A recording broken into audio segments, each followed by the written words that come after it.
Good afternoon, and good day to you.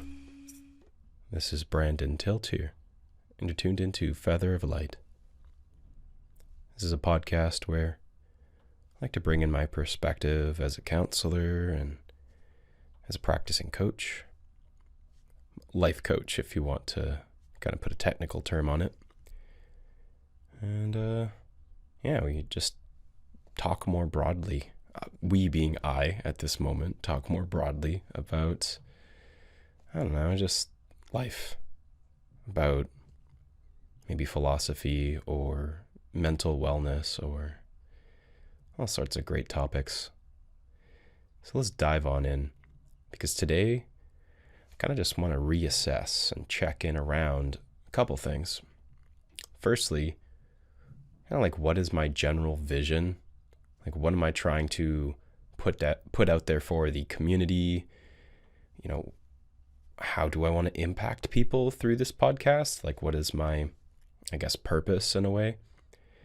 And then in addition to that, I guess I just want to kind of touch base that I'm going to be starting to work with guests. After 30 podcasts of doing it solo, I'm finally going to be branching out to community members, friends, all sorts of different folks from all different areas, walks of life.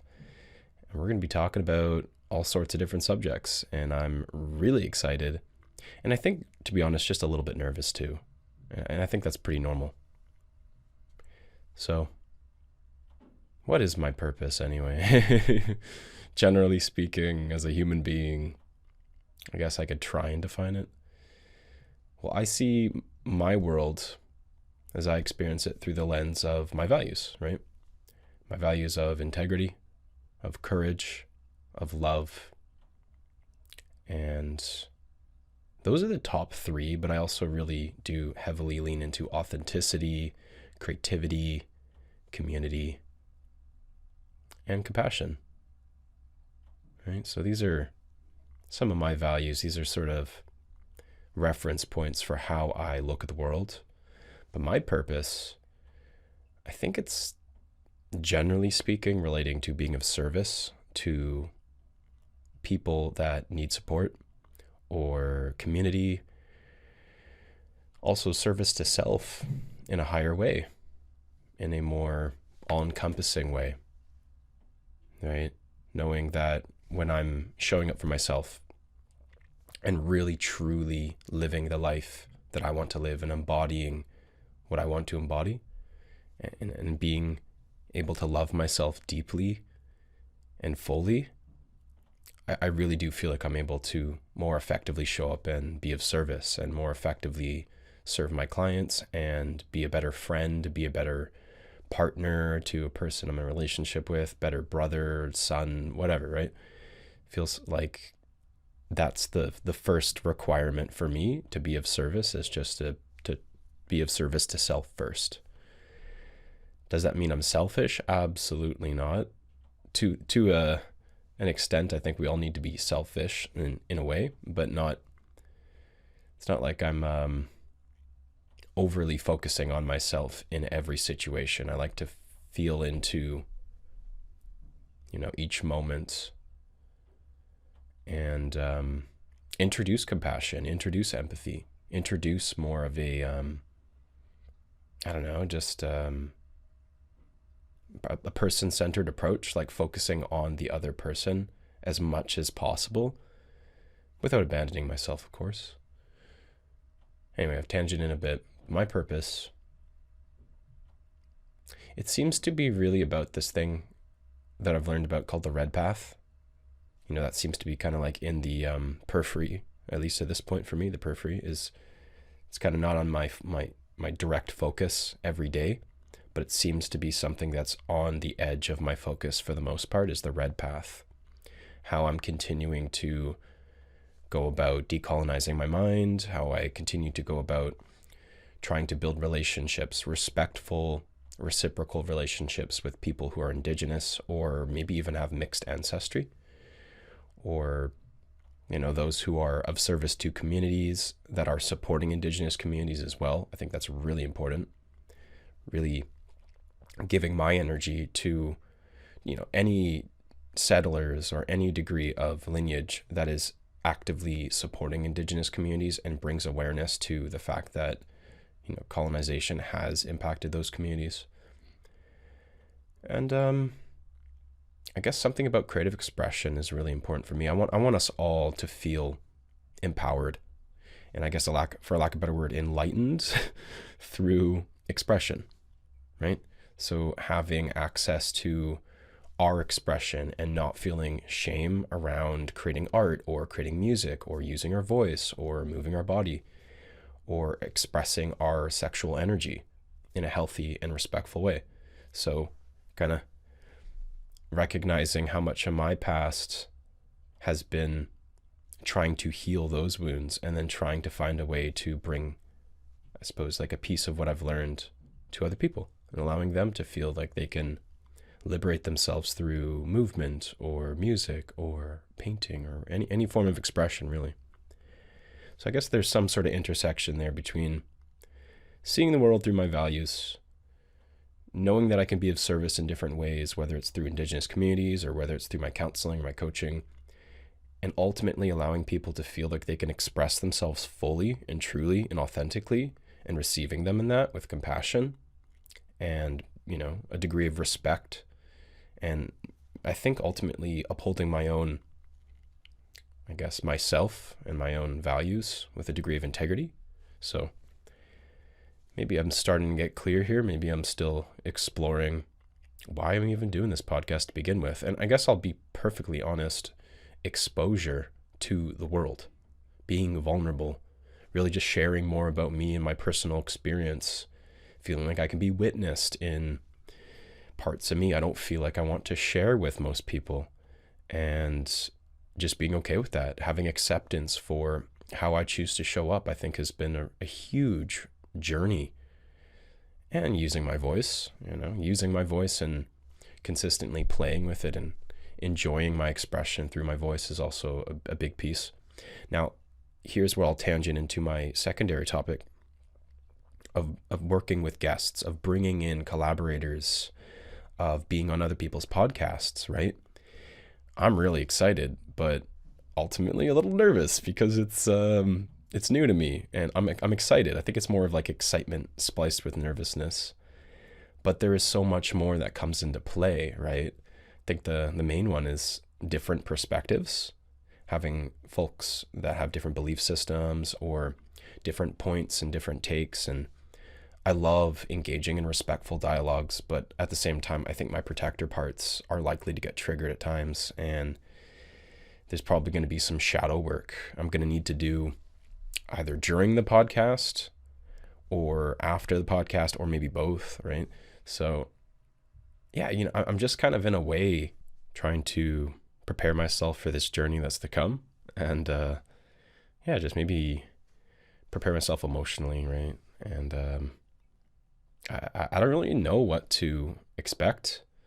I think there's going to be some conversations around spirituality, around community.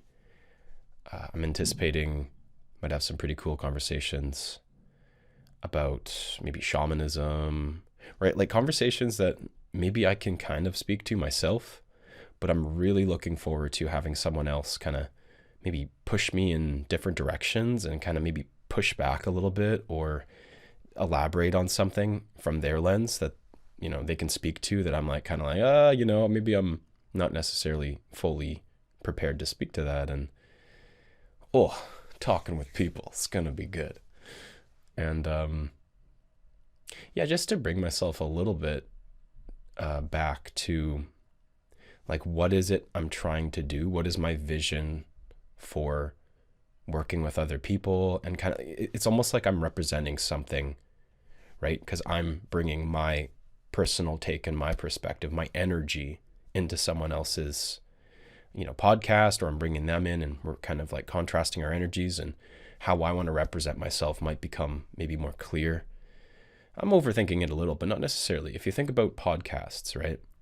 You think about the balance of energy. You think about the theme of certain podcasters, and they have their own like individual mission, their flavor, so to speak. I can compare like Aubrey Marcus, and he's got his sort of general vision of God. How do you even encompass it? But he's kind of like this guy that wants to awaken people, I suppose.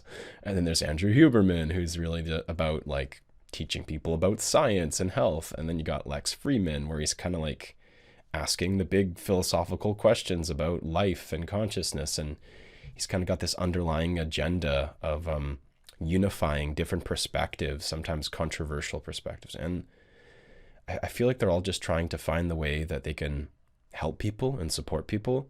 And there's a reason people go to those podcasts for information. Now, me, sure, I can draw from my personal experience. Sure, I can be authentic and speak to stuff I've learned in the counseling realm, and I will. But there's something here that's overarching that I really want to drive home, and I think I'm starting to find my flow with. That is still in its kind of fundamental level. It's still in its kind of preliminary phase. And I feel like the more I start to talk with other people, it's going to be enjoyable. And I believe there's going to be a lot of fun had, like a lot of laughs, a lot of maybe like respectful banter. But I feel like it's also going to help me flesh out why I'm doing this podcast and what my voice is sort of telling people and speaking, where I'm speaking from more broadly, I suppose.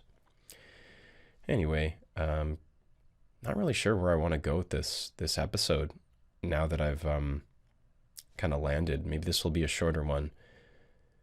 But I'm just speaking to like why I'm doing this podcast, checking back in, kind of taking a moment to just like acknowledge, okay, I want to do this with a degree of intentionality.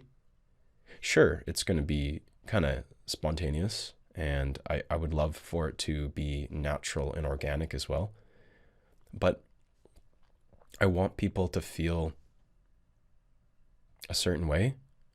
So I guess just as a reference point, as a comparison, I just saw Cirque du Soleil, if that's pronounced right. I don't know. It's a circus, right? I went to the circus and felt like there was just this type of emotional experience, this like transformation that I felt from this like 2.5, 3 hour performance with all these amazing performers. And I guess I want people to, in some much lesser degree, I suppose, leave these podcast episodes feeling that shift in the body, feeling that shift in the mind and the emotional state, like almost to some lesser degree, like when you leave the circus and you're just like, I feel different. I feel like I've like experienced a spiritual experience. And, you know, I don't want to set people up like there's going to be an earth-shattering moment or event from each of these podcasts that they're just going to, they'll be forever changed. But I'm really excited to set up this degree of intentionality and maybe just have this vision that I can work towards as well. That if I work at bringing in, energetically magnetizing folks that resonate with that message, with that vision, that I can actually build community and I actually can feel like I'm, on the same page. Something that I was talking about with a friend on a voice note reply was how important it can be when a community has a collective vision, right? And there can be some, I would say, pretty poor examples of this if you look to like religions that get almost like cult-like, and maybe their collective vision isn't actually for the benefit of people or the folks in the organization or humanity as a whole, right? I'm sure there's a lot of examples of that. But the idea of having a collective purpose that everybody feels motivated by, that everybody feels they can agree on some degree, like it resonates, it doesn't have to be like perfect. But I feel like that's something that maybe can be unclear in some of these communities. And I feel like MAPS Canada, I actually remember going to their meetings, they had a pretty sweet vision. They had they still do. It's honestly something along the lines of legalizing psychedelics, helping people get access to using psilocybin legally, just like normalizing safe use of psychedelics, like the harm reduction stuff. I think that generally speaking, most people in that community, they can agree upon those things. And I feel like for some of these other communities, maybe it's a little bit more kind of thrown together, and it's not necessarily as clearly defined. And I don't know, I almost just feel like, how cool would that be if people sort of just like had this unspoken agreement or bond where, okay, we all agree that we adhere to certain standards of care, of ethics, of what is creating safety for people, and overall being respectful in our dialogues, and equality, and calling people in versus calling people out, actively wanting change within communities, and having like, what does that look like, like having healthy, balanced accountability, and not having people be overly, I won't say emotional, because obviously emotions are very normal, but I just feel like a strong foundation for community is something that I feel needs to be built. And maybe that's one of the things that I noticed when I was in Ecuador at this ayahuasca retreat that had been operating for 12 years. Probably not flawlessly, but they had a strong foundation, right? They had a lot of agreements. They had a lot of expectations. They had a lot of structure. They had a lot of accountability and leadership. And it feels like to me, these things are achievable, but they just take progressive intentionality, and they take people meeting and building these things. It's not like these things will just kind of surface as the result of a group of people just kind of hanging out together. I mean, maybe, like, let's just say you have a friend group that you've been hanging out with for like 10 years. Maybe over the course of those 10 years, through trial and error, through conflicts and repairs, through certain people feeling like they're taking on more leadership like roles and kind of suggesting things and taking a degree of initiative. Maybe that group's got unspoken rules, agreements. Maybe there's like things you do and don't do to remain within that circle. And that's kind of like a tribe. In a way, it's operating like a tribe. And I feel, yeah, maybe those are the things that I'm in a way hoping that I can maybe just start to get curious around. I'm not going to like start to just like lay down my sole opinion about how that needs to be done either. I feel like it needs to be done collaboratively and intentionally and with openness, and with, there's an invitation to change things. But like at the same time, yeah, I don't know what that looks like. I don't feel like I've been at the genesis of forming a type of community like that. But I see myself doing it one day, right? I see myself living off the grid. I see myself ideally being welcomed into some form of community, and then helping build that community and helping be an integral role of, I don't know, the leadership or some kind of like leadership level where, there's maybe like let's just say a council or something, right? I'd like to be on that council, whatever it looks like. And yeah, I guess for me, having these conversations from a place of how can we serve community, that feels like that's the role of, say, a council of people, of individuals who are open to learn and open to grow and are doing so for sake of service. And there's an importance on recognizing that the intentions for these conversations aren't to bolster my ego, or not to, say that I'm right and like, just expand my intellect about this and that. I feel like it would be very important that the knowledge that I'm picking up is being sourced in a way from these kind of like community experiences. And I feel like there's people that are so ready to learn in that way. I feel like there's so many beautiful, like-minded, intelligent, and spiritually conscious people that are open to start to collaborate in this way and find solutions and create deeper levels of acceptance among people that feel like they're on different sides of things, and just ultimately meet each other with more harmony. And maybe just to end this cast with this is I feel like the parts work is a huge part of this. It's a huge component of this. The more I strive for internal harmony, I feel like the more I can start to extend whatever has worked for me in my internal system into trying to create more harmony with others, and noticing what's getting in the way of that harmony as well, I think is a huge piece of that. So thank you for listening. Today's been a bit of an improv, but it's also helping me prepare for starting to really get clear on what my intention is with this podcast and talking with other people, bringing in guests, becoming a guest on other people's podcasts, which will be happening very soon. Trust me on that. And I'm excited. I'm fucking stoked, right? Let's see how this goes, where this goes. It's going to be cool. And thanks for joining me as always. If you enjoyed this podcast, please leave 5 stars. Really appreciate that. A comment would be cool too. Hope you have a great rest of your day, and take care for now. Bye. And if you're interested in working with me one-on-one, please reach out over Instagram, Facebook, or through my email, featheroflightcounseling@outlook.com. I have available slots for counseling. Additionally, I have parts workshops that I'm running each week. So Saturdays at 10 a.m. we'll be meeting this week and each week following, where we can bring in discussions around parts. You can share about things that you're noticing about your parts, and I will offer some education around working with your parts. So thank you so much. Have a great rest of your afternoon. Take care. Bye.